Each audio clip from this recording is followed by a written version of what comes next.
ಎಲ್ಲವೂ ಕೂಡ ಸಂಸದೀಯ ಪಕ್ಷ ಇದೆ. ಭಾರತೀಯ ಜನತಾ ಇಲ್ಲ, ಯಾರ ಹೇಳಕ್ಕೆ ನಾನು ಒಪ್ಪಲ್ಲ. ನಾನು ಭಾರತೀಯ ಜನತಾ ಪಾರ್ಟಿನಲ್ಲಿ ಇಡೀ ಜೀವನ ಕಳೆದಿದ್ದೇನೆ. ಭಾರತೀಯ ಜನತಾ ಪಾರ್ಟಿನಲ್ಲಿ ಕೋರ್ ಕಮಿಟಿ ಇದೆ, ಭಾರತೀಯ ಜನತಾ ಪಾರ್ಟಿನಲ್ಲಿ ಪದಾಧಿಕಾರಿಗಳ ತಂಡ ಇದೆ, ಭಾರತೀಯ ಕೇಂದ್ರದಲ್ಲಿ ತಂಡ ಇದೆ, ರಾಜ್ಯದಲ್ಲಿ ತಂಡ ಇದೆ, ಪ್ರತಿ ಜಿಲ್ಲೆನಲ್ಲಿರುತ್ತೆ, ಪ್ರತಿ ತಾಲೂಕಲ್ಲಿರುತ್ತೆ. ಹಾಗಾಗಿ ಇಲ್ಲಿ ಯಾವುದೇ ಸರ್ವಾಧಿಕಾರ ನಡೆಯುವಂಥ ಪ್ರಶ್ನೆ ಇಲ್ಲ.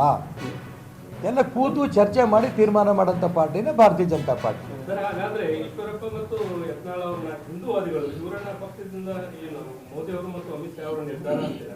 ಇಲ್ಲ, ಅದಕ್ಕೆ ನಾನು ಹೇಳಿದೆ, ಯತ್ನಾಳ್ದಿರ್ಬೋದು, ನಂದಿರ್ಬೋದು, ನಮ್ಮ ಉದ್ದೇಶಗಳು ನೀವು ಹೇಳಿದಂಗೆ ಭಾರತೀಯ ಜನತಾ ಪಾರ್ಟಿ ಸ್ವಲ್ಪ ಸರಿ ಹೋಗಬೇಕು ಅನ್ನೋಂಥ ಉದ್ದೇಶದಲ್ಲಿ ನಾವು ಹೊರಟ್ವಿ.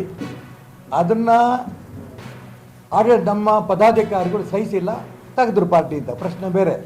ಆದರೆ ಯತ್ನಾಳು ಈಶ್ವರಪ್ಪನೇ ಭಾರತೀಯ ಜನತಾ ಪಾರ್ಟಿಗೆ ಅನಿವಾರ್ಯ ಅಲ್ಲ. ತೊಗೋಬೋದು, ತೊಗೊಳ್ದೇ ಇರ್ಬೋದು, ಅವ್ರಿಗೆ ಬಿಟ್ಟಿದ್ದದು. ಆದರೆ ನಮ್ಮ ವಿಚಾರದ ಬಗ್ಗೆ ನಾನು ಇಲ್ಲಿ ಚರ್ಚೆ ಮಾಡ್ತಿಲ್ಲ. ನಮ್ಮ ಅಧಿಕಾರ ಬೇಕು, ನಮ್ಮ MLA ಮಾಡಬೇಕು, ಮಂತ್ರಿ ಮಾಡಬೇಕು, ರಾಜ್ಯಾಧ್ಯಕ್ಷ ಮಾಡಬೇಕು, ಮುಖ್ಯಮಂತ್ರಿ ಮಾಡಬೇಕು, ಇದು ನನ್ನ ಉದ್ದೇಶ ಇವಾಗಿಂದಲ್ಲ. ರಾಜ್ಯ ಉಳಿಬೇಕಾದ್ರೆ ಕಾಂಗ್ರೆಸ್ ಪಕ್ಷ ಹೋಗಬೇಕು, ಅವಾಗ ರಾಜ್ಯ ಉಳಿಯುತ್ತೆ, ಉಳಿದವರೆಲ್ಲರೂ ಸೇರಿ ರಾಜ್ಯವನ್ನು ಉಳಿಸ್ತಾರೆ.